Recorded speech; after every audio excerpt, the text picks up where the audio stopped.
Thank you sir. Sir budget ऐसा है देश के सब लोग इंतज़ार करते, गरीब इंतज़ार करते ये सोच के थोड़ा तेल का दाम कम हो जाए, आलू का दाम कम हो जाए, मेडिसिन का दाम कम हो जाए, बच्चे बाबा माँ को थोड़ा सा अच्छा ज़िंदगी दे।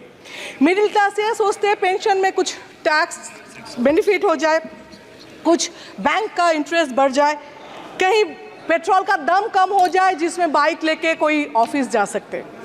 अपर क्लास जो जिसके पास बहुत पैसा है वो सोचते हैं चलो कॉर्पोरेट का जो लोन है वो कैसे माफ़ कर दिया जाए और पॉलिटिकल इन्फ्लुएंस से कैसे बैंक से पैसा ले और बाहर भाग जाए। लेकिन इस बजट में ना बच्चे का बात किया, ना फार्मर का बात किया, ना देश का बात किया, दो स्टेट के सिर्फ बात हो गया। इसलिए जो हम लोग PPP मॉडल बोलते हैं ये बजट है BBB, मतलब बीजेपी बचाओ बजट। ये बचाने के दो स्टेट को बचाने के चक्कर में ये बजट पेश किया गया। The failure of government always are being covered by using past tense, delivered a result and pronounced with a long term of future tense. On the ground, only the tension of suffering the people at the bottom stand unchanged. Point number one, a question stand important. Does the government undertake assessment of last budget? Certainly the government do not, because fact A, as a March 2023 Global Nutrition Report by the World Health Organization informed that 34.7% of children under 5 years of age are still affected, which is higher than the average of 21.8% in the Asian region. India has made no progress towards achieving the target of remaining malnutrition. Still, 17.3% of children under 5 years of age are affected from malnutrition, which is highest in the world.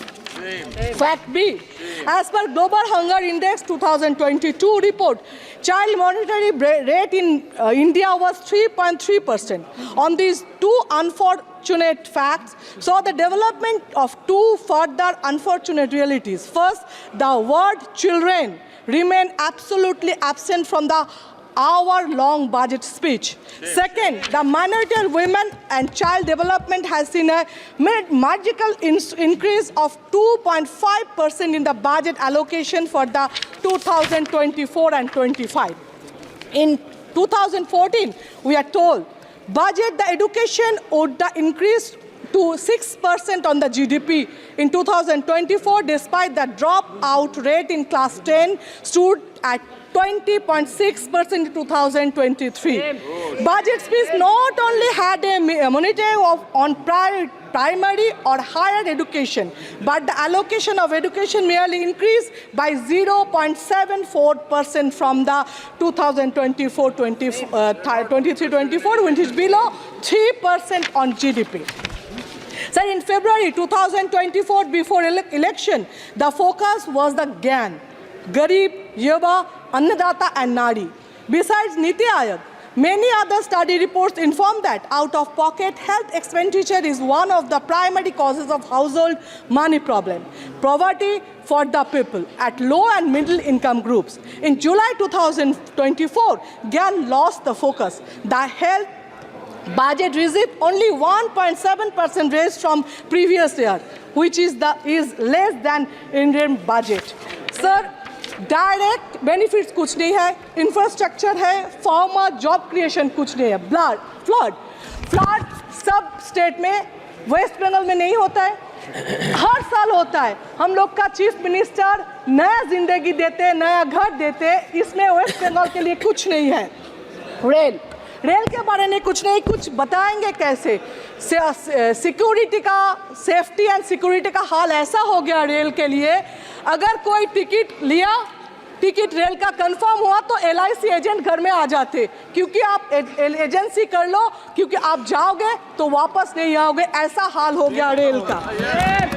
Tourism के बारे में आप, हर state में कोई ना कोई tourism है जिसको आप सपोर्ट दे सकते हो, जिसको आप प्रमोट कर सकते हो। नहीं, कुछ नहीं किया। अगर आप कश्मीर के बारे में बात करें, क्या किया?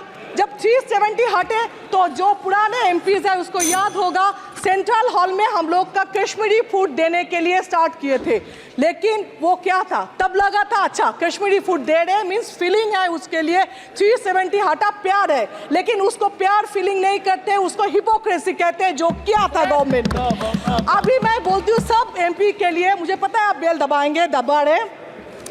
एमपी लैड, जो एमपी लैड हम लोग को मिलते हैं सर, असेंबली के 70 लाख जो अदानी अंबानी के 1 महीने का ब्रेकफास्ट का पैसा है वो डेवलपमेंट के लिए दे रहे हैं, कैसे हम लोग डेवलप करें। और अगर आप एमपी लैड नहीं बढ़ाएंगे तो वोट लेके हम लोग आ जाएंगे। ठीक है, मैं खत्म कर रहा हूँ ये बता के, जो बीजेपी बचाओ बजट किया है, नेक्स्ट टाइम कभी देश बचाओ बजट भी करेंगे, इसी इंतजार और उम्मीद पे मैं मेरा बात खत्म करता हूँ। Thank you.